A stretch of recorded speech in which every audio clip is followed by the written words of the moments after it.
Study IQ IAS, अब तैयारी हुई अफोर्डेबल। दोस्तों, जब भी हम नक्सलिज्म को सोचते हैं तो हम ट्राइबल एरिया, बस्तर, दंडकर्ण्य रेंज ऐसी जगहों को याद कर पाते हैं। परंतु हमें यह भी ध्यान रखना चाहिए कि सोर्ड से ज्यादा माइटियर जो होता है वो पेन होता है। Pen is more mightier than the sword. और साथ में एक प्रोफेसर, एक इंटेलेक्चुअल, उन्होंने 4th जनरेशन वॉरफेयर के बारे में एक रिसर्च पेपर लिखा कई दशकों पहले। हमें नहीं पता था वो कितना कारगर आज की भारत की स्थिति के लिए सिद्ध होगा। So the changing face of war into the 4th generation, William Lind. ये बहुत ही काउंटर इंट्यूटिव भी लगता है कि क्यों कोई पेन का जो सिपाही है उसके कारनामे हमें AK-47 में रिफ्लेक्ट होंगे, जैसा कि आपको यहां दिख रहा है। परंतु यह सच्चाई है और भारत की स्टेट इस सच्चाई से आज लड़ रही है। देखते हैं कि आगे ये चेंज कैसे हुआ है। नक्सलिज्म की जो हिस्ट्री है वो तो नक्सलबाड़ी गांव से शुरू होती है।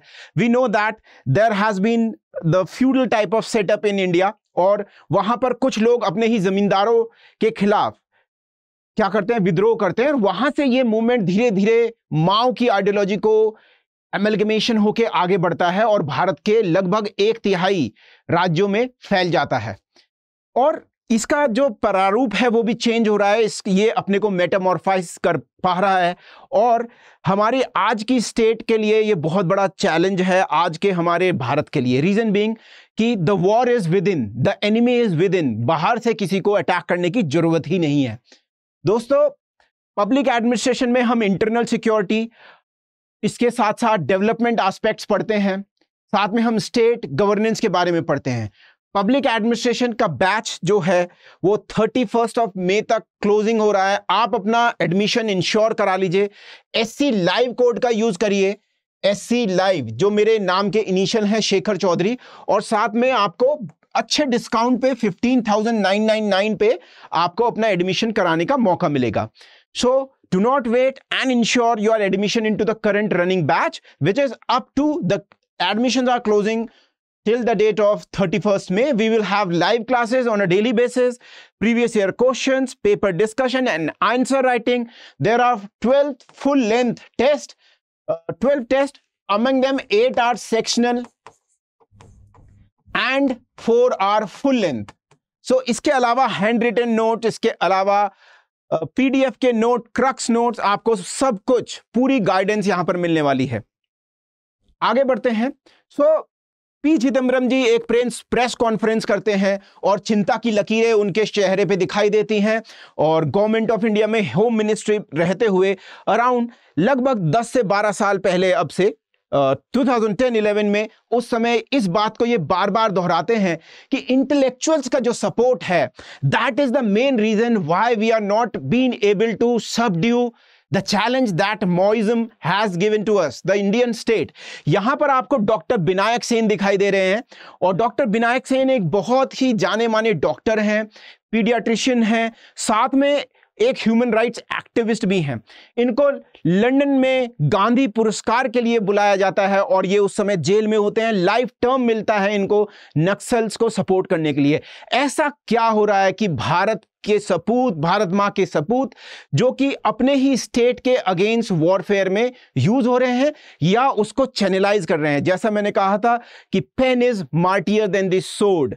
पेन की जो ताकत है वो सोर्ड से बहुत ही ज्यादा है। आइडियोलॉजिकल जो हमें फीड मिलता है इंटेलेक्चुअल से नक्सलिज्म को, उसको भारत सरकार चैलेंज करने में अभी भी जूझ रही है। ये तो एक डॉक्टर सेन की बात है। इसके अलावा हम देख रहे हैं कि 4th जनरेशन वॉर है जो, वो नक्सलिज्म और इंटेलेक्चुअल एक साथ आ रहे हैं। अब ये 4th जनरेशन वॉरफेयर है क्या? जैसे कि मैंने विलियम लिंड का बताया था, उन्होंने शुरुआत तो करी थी एक रिसर्च पेपर से, उसके बाद उनकी कई बुक्स आई और उन्होंने हर जनरेशन ऑफ वॉर के बारे में बताया। तो जैसे नए नए टर्म आज आप देखते हैं, hybrid warfare, the 4th generation warfare, 5th generation warfare, right. So अब वॉर का जो प्रारूप है वो बदल चुका है, जो उसका फीचर्स हैं वो बदल चुके हैं। 4th जनरेशन वॉर में क्या है? Collapse the enemy from with in, internally rather than physically destroying him. अंदर से उसको खोखला कर दो। एट द सेम टाइम आप देख पा रहे हैं वाइडली डिस्पर्स और लार्जली अनडिफाइंड एनिमी होगा, आप देख ही नहीं पाएंगे उसे। वो आपके घरों में, आपके ऑफिसेज में, आपकी यूनिवर्सिटीज में, आपके हॉस्पिटल पे, कहीं पर भी हो सकता है। वॉर और पीस के बीच, सिविलियन और मिलिट्री के बीच जो दूरियां हैं वो ब्लर हो जाएंगी, पता ही नहीं कर पाएंगे। हो सकता है कोई बहुत बड़ा प्रोफेसर हो आपकी यूनिवर्सिटी में और साथ में वो नक्सल ग्रुप का मेंबर भी हो। टारगेट्स पॉपुलेशन को, पॉपुलेशन से सपोर्ट लो, जो आम जनता है उससे सपोर्ट लो। एनिमी का कल्चर डिस्ट्रॉय करो, उसके इंस्टीट्यूशंस को डिस्ट्रॉय करो, उसके बिलीव्स को डिस्ट्रॉय कर दो। ये है 4th जनरेशन वॉरफेयर।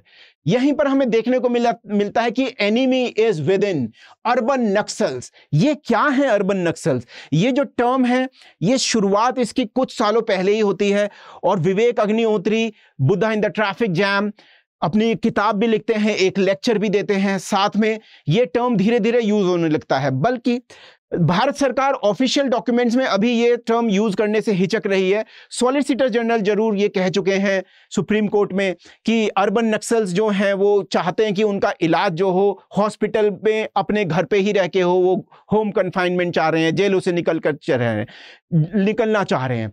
परंतु प्रधानमंत्री एक जगह से दूसरी जगह कहीं भी मौका मिला उन्होंने इस बात को कहा कि urban naxals have stalled work of Sardar Sarovar dam for many years, और ये बताया कि एनवायरनमेंट के खिलाफ है। तो जब भारत के राष्ट्र के जो प्रधानमंत्री हैं वो ये बात कहते हैं तो इससे उसकी गंभीरता का पता चलता है। एट द सेम टाइम आप देख रहे हैं कि अर्बन नक्सल्स जो टर्म है वो क्या है कि educated, middle class, upper middle class, highly educated लोग लीगल और इंटेलेक्चुअल सपोर्ट देते हैं नक्सलाइट्स को। उसमें लॉयर्स हैं, प्रोफेसर्स हैं, राइटर्स हैं, एक्टिविस्ट हैं, और जो डायरेक्टली इन्वॉल्व नहीं है परंतु गाहे बगाहे नक्सल्स के ऊपर किताब लिखने के बहाने या नक्सल मूवमेंट को कवर करने के लिए उन पर रिसर्च पेपर लिखने के लिए, या फिर इस बात को कि स्टेट कितना, हमारा जो भारत का स्टेट है वो कितना दमनकारी है, ऐसे एक ना एक नैरेटिव को सेट करते रहते हैं। यही उनका कंट्रीब्यूशन है और यही सबसे बड़ा चैलेंज है भारत की सरकार के लिए, हमारे स्टेट के लिए, कि बेस्ट ऑफ द माइंड जो हमारे हैं, वर्ल्ड के एक्लेम्ड माइंड, हमारे ही अंदर एनिमी विद इन है, हमें अंदर से खा रहे हैं।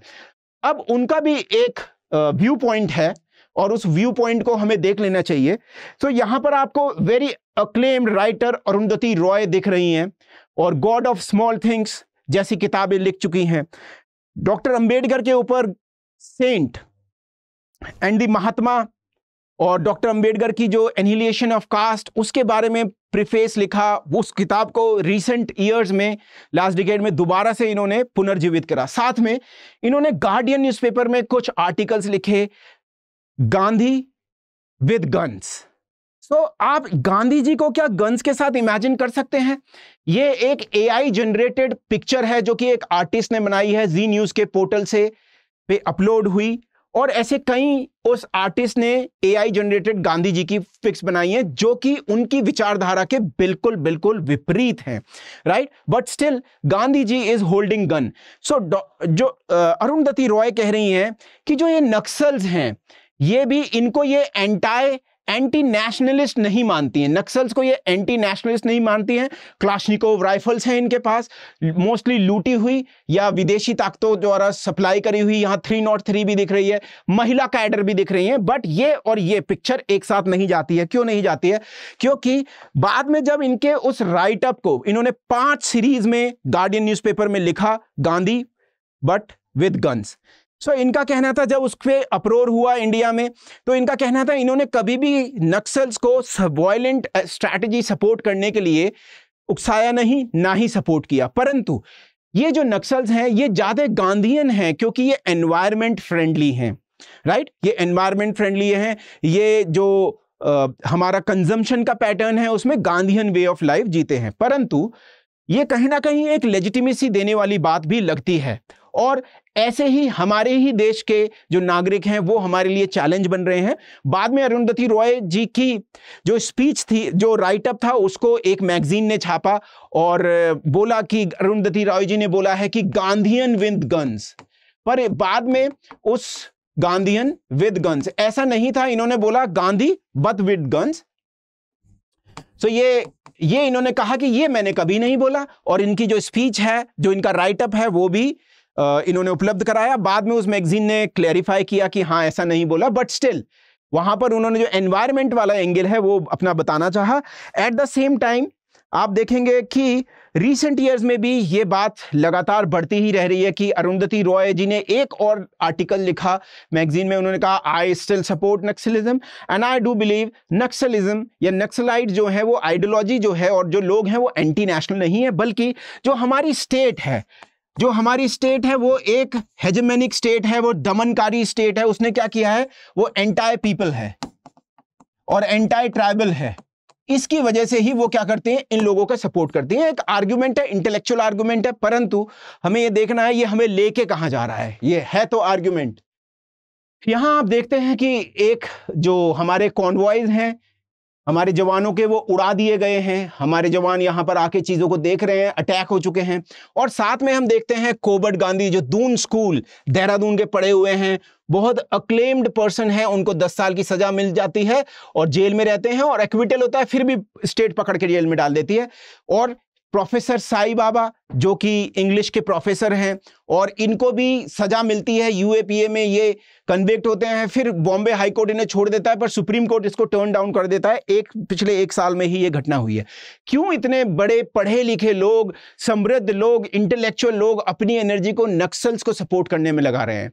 तो इनका तो आर्ग्यूमेंट है कि they are definitely not anti state, पर स्टेट के पास जो सबूत मिलते हैं उसमें ये सही नहीं पाए जाते, इंडेक्ट हो जाते हैं। साथ में ये तो कुछ नाम हैं जो मैंने बताए आपको, अरुंधति रॉय हैं, डॉक्टर विनायक सेन हैं, यहाँ पर साई बाबा प्रोफेसर हैं, कोबट गांधी हैं, इसके अलावा गौतम नवलखा, सुधा भारद्वाज और नाम स्टैन स्वामी, भीमा कोरेगांव का इंसिडेंट, इन सबको अगर चीजों को देखें तो हमें यह दिखता है कि कहीं ना कहीं हमारे ही देश के लोग, जो अगर गवर्नमेंट की जो वर्जन है उसको कहें तो एनिमी विद इन है। और ये सबसे बड़ा चैलेंज है, यही 4th जनरेशन वॉरफेयर आपको देखने को मिल रहा है। So that is the issue that we have discussed over here. You can connect with me, public ad by Shekhar on Telegram and public ad by Shekhar on Instagram. So I have been the officer in Uttar Pradesh government at the subdivisional level. I have worked in revenue department as a tehsildar and I teach public administration. You can definitely have a lot knowledge in terms of the practical and bookish that we do for the optional paper of public administration. On this note, I end this lecture. Jai Hind, Jai Bharat.